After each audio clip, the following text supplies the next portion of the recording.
Well, it's almost at the time where we're about ready to end the human custom, the honeymoon. And of course, the first thing is that they have to make this trip to this one who looks through the far eye seeing glass. And again, it is a title of an occupation that William has said that in his world, the dark blue star that shines brightly in the very night sky are called astronomers. And again, when they went on their very first date before the historical wedding between a Targaryen and a human, she kind of liked the title, and so she adopted this for the occupation of those who are newly, uh, they're like new officials that study the wanderers through the far eye seeing glass. So she gets dressed appropriately in a nice pink dress, and they head back through the Essos desert area again. But this time they're not going through the full grand tour. As they make their way back to the gully again, where she had once upon a time led Dothraki while riding a dragon to invade King's Landing, as was shown in the near end of season 6, which led into season 7 of the original Game of Thrones season. They saw something that she had pointed out as a residential house. You probably barely see it here, but it's currently where they have what they all that they have as far as far as seeing glass, which William has not even seen yet. When they finally get there, they meet a gentleman who looks fairly decent in dress, like as if he's wearing a crown, but it's not. And his specialty then, as he's learning by trial and error, is to um, study the wanderers through this far eye seeing glass. William looks at it and he kind of tells them that they have something similar to this in his world from back in the time when they were just starting to study the stars long before he was born. It was called a telescope. Well, in that case, then, um, they one who seems to be in charge, because he's in blue and red, covers some theories about the Wanderers, and so it'll have a musical scene where it'll show these new concepts of what the possible planets around Daenerys Stormborn of the House of Targaryen's world would look like. Just as an extra note, I will say that I was kind of shocked and surprised that they would try now to cut out some of the planets that were actually part of the original deep core research I did back in February when I was writing Game of Thrones 2 Khaleesi's Dragon Spirit. Because again, this came from the same research that said in theory, her world is 3 to 5 times bigger than that of Earth, which proves that it is an alien world. But they had a lot more planets than that. And now they're trying to make out that it's not that big of a solar system, and that when winter always comes, it's because it's a type of elliptical orbit.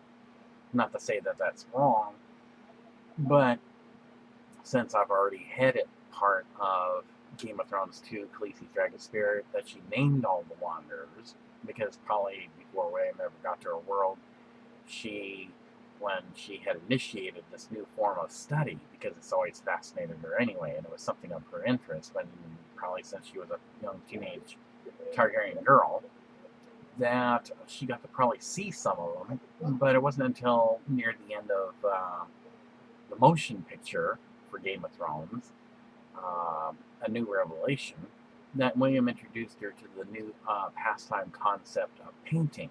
So she not only painted them, but she actually gave them Valyrian type names. So, in any case, I would have to say that while this is good pictorials, to whoever posted these, I guess it kind of got you beat to the draw because the original research showed that there was a lot more planets and in her solar system. And, some of these planets could be used for that general purpose, but I think that some of the stuff is kind of like way out there. It's just not even close to the original research that was posted back in February of 2017. But that's just my opinion. And so then he meets this other guy. He's like an assistant, and he seems pretty well, plainly dressed, green type robe-like pullover shirt, and he introduces a theory of his own, and it goes into another type style musical scene of what he thinks that the solar system could be made of. Well, William thinks those are pretty good theories, but he doesn't reveal yet as to the pictures that he has regarding the fact the Queen, who, again, whatever she names them, that's what the way they're going to be. Now, say generations from the time of Daenerys Stormborn of the House of Targaryen's generation, because they have long longevity, somebody could add a name to what Daenerys had named the original Wanderers, so that way it doesn't take away from what she named them, but they could have different names later on. So that's a possibility. In the meantime, he also gives a kind of a pictorial graph of where he comes from, because they're curious about this one, a human who was once a myth and a legend, now walking amongst them. And coincidentally, Daenerys chose for a suitor this legendary human, which at one point in time, based from Tyrion, Missandei, Grey Worm, and some other characters in the original Game of Thrones series, as well as maybe once or twice by Daenerys, was nothing more than a word in a general conversation. So this gives something for the astronomer of her world to see if they could focus in on this dark blue star. But again, you got to remember, their far-away seeing glass is very limited in vision. He also gives a concept, whoever makes the glass for this far-eye seeing glass, to get two types of lenses, and they're both going to be pretty big. One is for setting their star, the sun, but it has to be dark glass, because again, anyone looking at the sun in his world would be blinded. Imagine anyone looking at the sun of her world, which is an orange giant, that would probably be instant blindness, death, or whatever, because it's a lot larger than that of his world of Earth, known as Sol. And then the other lens is for a supersized maximum telescope.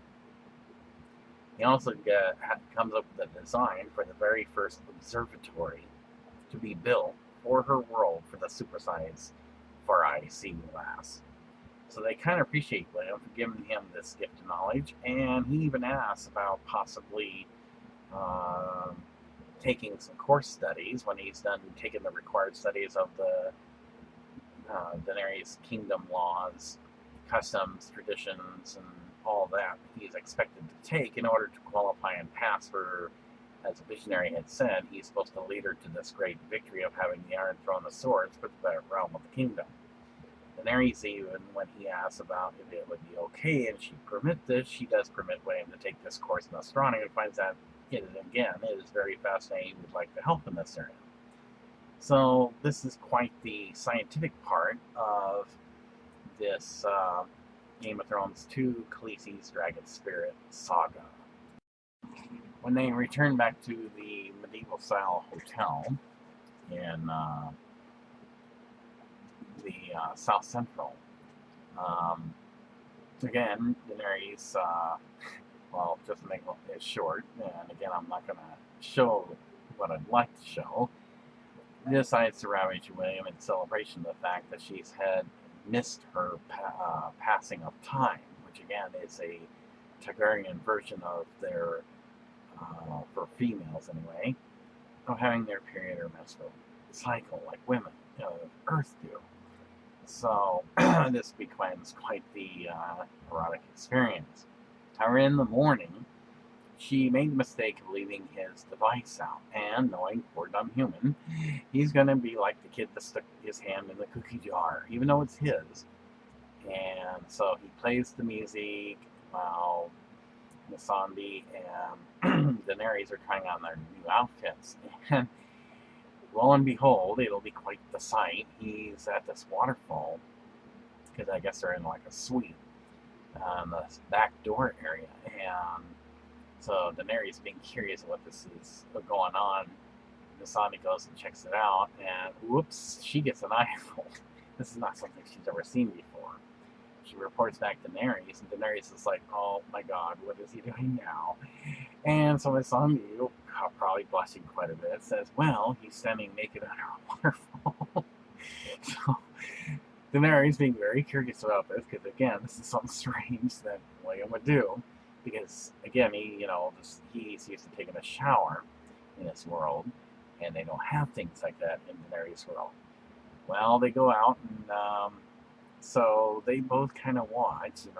Missandei thinking she should leave, but Daenerys feels, no, maybe it's about time he gets embarrassed, so he learns his lesson. But unfortunately for them, he doesn't really turn around.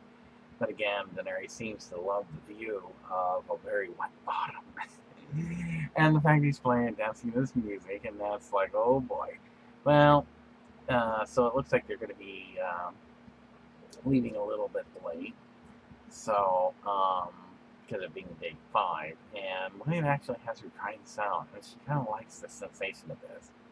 Well, one thing leads to another, and again, yes, not more lovemaking.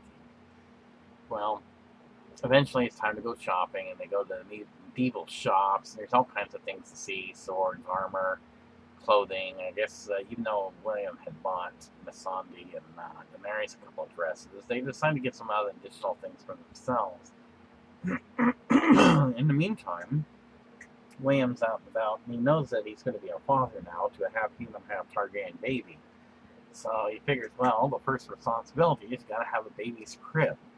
So he talks to a woodshop guy and shows the designs for it and everything. So it's going to be made and shipped over, along with the crates of other palace staff gifts that Daenerys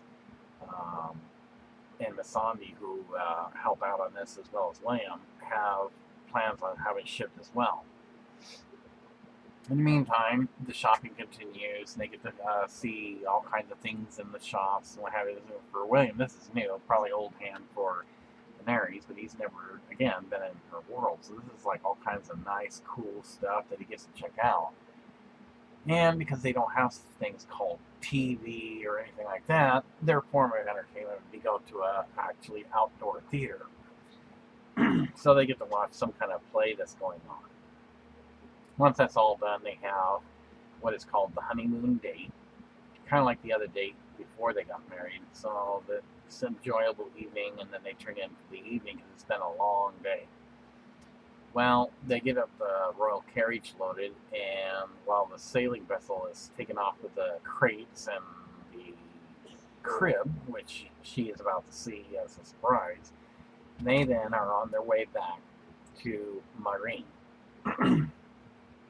So it'll be quite the trip, and she discusses while they're on the way an opportunity for William to get him some skills and training certain people that she wants trained. And so she discusses this with him, and he seems quite delighted to do whatever she commands. She likes this. So he will be training using human skills to train those of her world, because the enemy would not see such human skills and tactics used. So in which case it could be an upper hand for her winning. So that's the plan, since they are now heading back to her kingdom of Mareen in Essos. Once back in Essos, Mareen kingdom of Daenerys Targaryen, after much fanfare, guests are passed out, and Daenerys then goes to have a lone chat with Sansa to see if there was anything to report.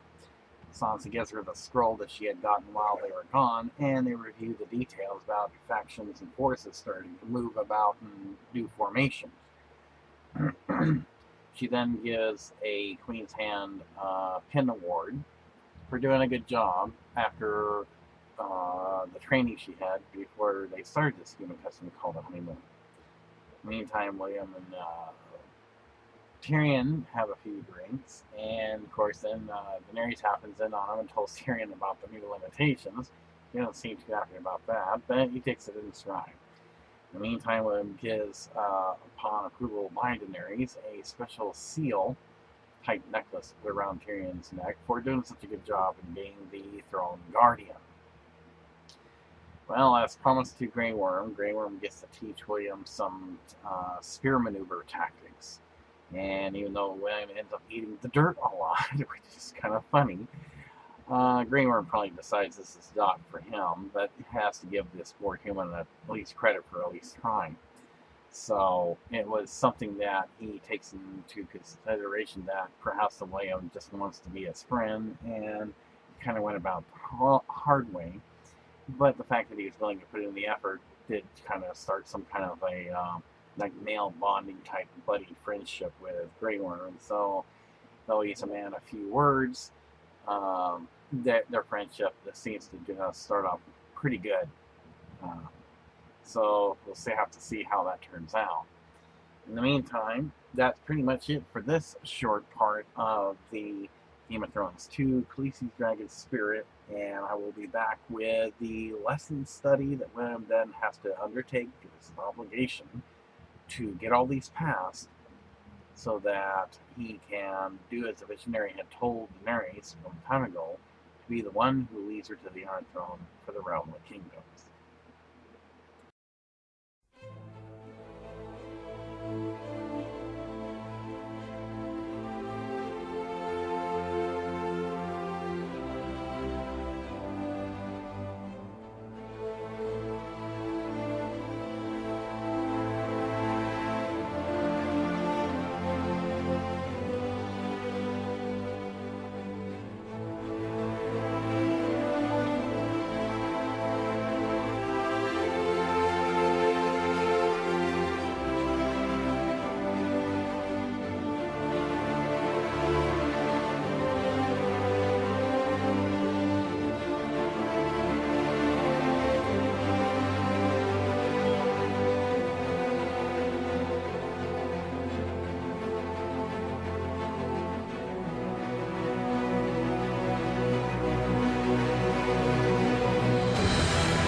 So with the honeymoon now over, the homemade baby crib is delivered, and she kind of looks at it with amazement that William would be thinking ahead. And after looking it over, it seems quite intricate in details. She then looks towards him, well pleased that he had thought of this, and he's like, "What?" shake her head, roll her eyes. Nothing, William. You're doing just fine. And so, in any case, then William assures her, well, once our first kid is born, doesn't mean we can't have more put in here. And of course, that kind of cuts her and starts finding this comment kind of funny. And she reassures him that now that this human custom honeymoon is over, it's time for her to get serious and go back to her queenly duties, and he's got an obligation to taking these lessons to know about the laws, customs, traditions, etiquettes, and all that, to be prepared for the time of where he will then be expected to train the ones that, as per her specifications, will be the lead of this new army. And so he understands, and with a big smile, though, she does kind of decide to treat him to a little bit of Targaryen hanky-panky, and we'll just kind of leave it at that. But in the meantime, so now is the time where William finally knows that since she's serious about this, his time of fun and games and kind of having fun teasing her when she allows him to get away with it is pretty much over. Now it's time to get serious. So stay tuned for the next narration as William starts taking all his required lessons and unexpectedly will suffer the painful veil of passing.